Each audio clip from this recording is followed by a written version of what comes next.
ఓం నమో వెంకటేశాయ. తిరుమల శ్రీవారి సాలగట్ల బ్రహ్మోత్సవాలలో తొలి రోజైన బుధవారం రాత్రి రాష్ట్ర ముఖ్యమంత్రి వర్యులు శ్రీ నారా చంద్రబాబు నాయుడు రాష్ట్ర ప్రభుత్వం తరఫున శ్రీ వెంకటేశ్వర స్వామి వారికి పట్టు వస్త్రాలు సమర్పించారు. ముందుగా ముఖ్యమంత్రి శ్రీ బేడి ఆంజనేయ స్వామి వారి ఆలయం వద్దకు చేరుకున్నారు. అక్కడ నుంచి మంగళ వాయిద్యాల నడుమ ఊరేగింపుగా శ్రీవారి ఆలయం వద్దకు చేరుకున్నారు.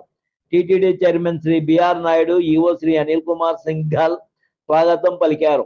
ఆ తర్వాత ముఖ్యమంత్రి ధ్వజస్తంభానికి నమస్కరించుకొని శ్రీవారిని దర్శించుకున్నారు. ఒకలమాత, విమాన వెంకటేశ్వర స్వామి, భాష్యకారుల సన్నిధి, యోగ నరసింహస్వామి వారిని దర్శించుకున్నారు. అనంతరం రంగనాయకుల మండపంలో వేద మంత్రాలతో వేద పండితులు ఆశీర్వదించారు.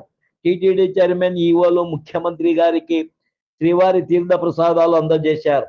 ఈ సందర్భంగా 2026 ఏడాది టిటిడి డైరీలు, క్యాలెండర్లను గౌరవ ముఖ్యమంత్రి వర్యులు ఆవిష్కరించారు. అనంతరం ఉపరాష్ట్రపతి శ్రీ సిపి రాధాకృష్ణన్, ముఖ్యమంత్రి వర్యులు స్వామి వారి పెద్ద శేషవాహన సేవలో పాల్గొన్నారు. ఈ కార్యక్రమంలో రాష్ట్ర దేవాదాయ ధర్మాదాయ శాఖ మంత్రి శ్రీ ఆనం రామనారాయణ రెడ్డి, పలువురు మంత్రులు, ఎమ్మెల్యేలు, పలువురు టిటిడి బోర్డు సభ్యులు తదితరులు పాల్గొన్నారు. ఈ కార్యక్రమంలో టిటిడి అధికారులతో JEO Shri Veerabrahmam, SP Shri Subbarayudu, CVSO Shri Muralikrishna, deputy ఈఓలు శ్రీ లోకనాథం, శ్రీ భాస్కర్ తదితరులు పాల్గొన్నారు. టిటిడి ముఖ్య ప్రజా సంబంధాల అధికారి జారీ చేయబడిన ఒక ప్రకటన ద్వారా ఈ విషయం తెలియజేయబడుతోంది. ఈ వీడియో నచ్చితే లైక్ చేయగలరు, షేర్ చేయగలరు, సబ్స్క్రైబ్ చేసుకోగలరు. ఓం నమో వెంకటేశాయ.